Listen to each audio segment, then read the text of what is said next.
আলো আসবে কথা শুনলে তো আবার দলীয় কথার মধ্যে চলে যা। শিল্পীরা হচ্ছে তারকা। যখন আওয়ামী লীগ আসছে সবাই ধারণা আমি বিএনপি করি, বিএনপি আসলে মনে করে আমি আওয়ামী লীগ করি। আসলে আমি কি করি? আমি কিছুই না, আমি শিল্পী। শিল্পীদের কোনো রাজনীতি থাকতে নাই। ভালোকে ভালো বলতে হবে, মন্দকে পরিহার করতে হবে। আলো আসবে কথা শুনলে তো আবার দলীয় কথার মধ্যে চলে যা। যারা ওই গ্রুপে ছিল ওদের পক্ষে চলে যা। আসলে আলো আসবে না আলো নিভবে বিষয় সেইটা না। শিল্পীরা হচ্ছে তারকা। তারকা মানে এমনি স্টার। তাদের কোনো দল নাই, কোনো মত নাই, কোনো রাজনৈতিক কোনো ইয়া থাকবে না। এটা হচ্ছে আমার ব্যক্তিগত ধারণা। বিশেষ করে আমি যখন আওয়ামী লীগ আসছে সবাই ধারণা আমি বিএনপি করি, বিএনপি আসলে মনে করে আমি আওয়ামী লীগ করি। আসলে আমি কি করি? আমি কিছুই না, আমি শিল্পী, আমি তারকা। আমি মনে করি শিল্পীদের কোনো রাজনীতি থাকতে নাই। তারপরেও একটা সরকার যেহেতু অনেক বছর ছিল, একটা সরকারের আমলে আপনি দল না করলেও বিভিন্ন অনুষ্ঠানে যাবেন, বিভিন্ন জায়গায় যাবেন, আপনাকে নিয়ে বিভিন্ন জায়গায় ছবি তোলা হবে, আলোচনা সমালোচনা হবে। কিন্তু একটা হচ্ছে যে আমি দল করি, আমি দল থেকে সুবিধা নিচ্ছি, আমি কেন্দ্রীয় পর্যায়ে ছিলাম, আমি রাজনীতি করছি, এইটা একটা সাবজেক্ট। আরেকটা সাবজেক্ট হচ্ছে যে না, আমি শিল্পী, আমি সব দলকে সাপোর্ট করি।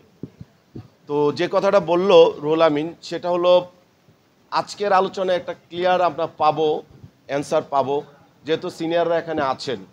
আমি একটু লেটে ঢুকেছি, ঢুকে যা শুনলাম সেটা হচ্ছে আমাদের বর্তমান সভাপতি সেক্রেটারি দুইজন নাকি পদত্যাগ করবেন বলে তাদের মত প্রকাশ করেছেন।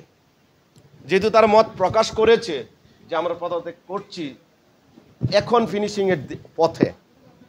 চোখ তো দুইটাই, আসলে দেখার কিছু নাই, সব কিছু বোঝার বিষয়। আলো আসবে একটা গ্রুপ, এটার মধ্যে বাংলাদেশের লিজেন্ড শিল্পীরা আছে এবং তারা হোয়াটসঅ্যাপে বিভিন্নভাবে বিভিন্ন কথা লিখেছে, কিছু উস্কানিমূলক কথা পাওয়া গেছে। সেই জন্য তাদের টার্গেট করা হচ্ছে যে তারা কেন্দ্রীয় পর্যায়ের পজিশনে থেকে ওরা লিড দিয়েছে সমস্ত শিল্পীদের। যারা সাধারণ সভা করেছে, সাধারণ সভা মানে যারা যে শিল্পী নয় আমরা, তাদের যে প্রতিবাদমূলক যে একটা সভা হয়েছে ধানমন্ডিতে, তাদের ভাষ্য অনুযায়ী আমি যাদের মুখ থেকে শুনলাম যে ওরা পার্টি করে বিদায়ী যেভাবে হোক তারা এতদিন টিকে আছে এবং তারা অরাজকতা করছে, এটা করতে দেওয়া যাবে না। ওদের ভাষ্য মতোই, ওদের কথা থেকে আমি সেই রেস ধরে আপনাদের বলছি।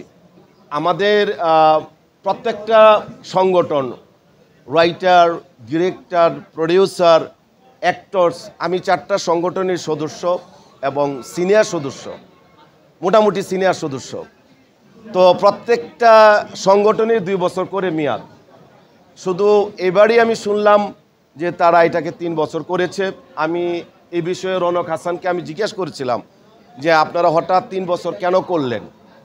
উনি বল, হাসান ভাই 2 বছর পর পর খুব তাড়াতাড়ি হয়ে যে আমাদের ইচ্ছা থাকা সত্ত্বেও অনেক কিছু করতে পারছি না। যেমন আমরা শিল্পীদের জন্য বনশ্রীতে আমরা আফতাবনগরে আমরা একটা প্লট নিয়েছি, এটা নিতে আমাদের সময় লেগেছে। আমি এটা সাধুবাদ জানাই। আমাদের অ্যাক্টর সিকিউরিটির আগে কেউ কোনো দিন এই ধরনের উদ্যোগ নেয়নি শিল্পীদের জন্য। ভালোকে ভালো বলতে হবে, মন্দকে পরিহার করতে হবে, এই পক্ষে আমি। যেহেতু তারা শিল্পীদের জন্য এটা করেছে এবং তারা আমাকে যুক্তি দিয়েছিল যে কিছু করতে হলে তো একটু সময় দিতে হবে, 2 বছর হুট করে চলে যায়, এই জন্য আমরা 3 বছর করেছি।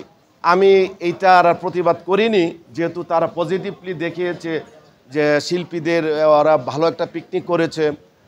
সংগঠনের স্বার্থে যে কোনো মিটিংয়ে পাওয়া গেছে যারা এই কমিটিতে ছিল। পাশাপাশি বনশ্রীতে যে আফতাবনগরে তারা যে প্লটটা নিয়েছে সেটারও কার্যক্রম শুরু হয়েছে। এই দিকগুলো ভালো ছিল। আমি প্রথমেই বললাম ভালোকে ভালো বলতেই হবে, সে যে দলেরই হোক, যে রকম পার্সনই হোক।